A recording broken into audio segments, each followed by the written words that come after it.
Paano na itatali? Oo nga eh. Yun nga eh. Ganyan talaga yan. Ito, mangat na oh.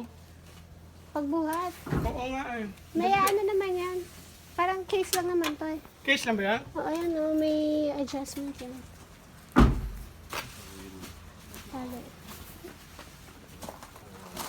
Ito para kumangat no. Hindi. Sabagay, ano naman to no. Babalik to no.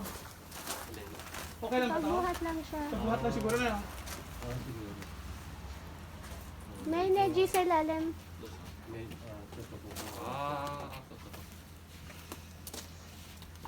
Luma na kasi. May energy dito. Baka May, di may, ano. may DG, so higpitan na lang. Ipupush mo dito. Tapos yan. Doon ko na. Dayo. Yan, nalusan lang siya. May tali kayo, may tali. Ito. Okay, babaw. Malit lang to.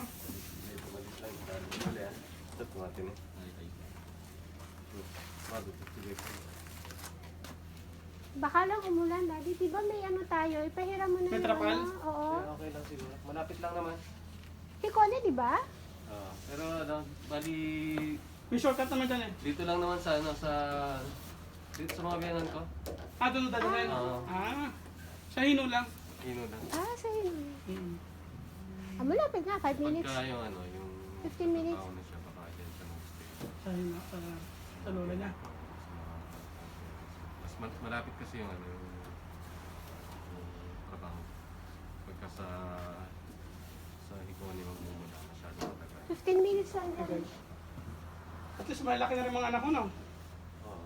Yung bunso ko lang medyo ano, grade 6 pa lang. Grade 6 pa lang. Graduating pa lang siya. Ang layo na, bata. Oo nga, nakakapon. Babae. Nagkapos siya na babae. Babae, hindi nga akalain eh.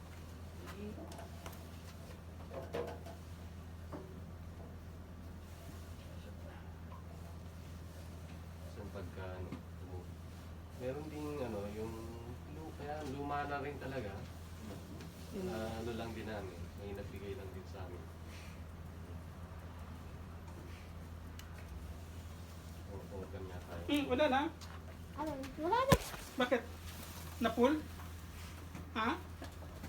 Ito na eh.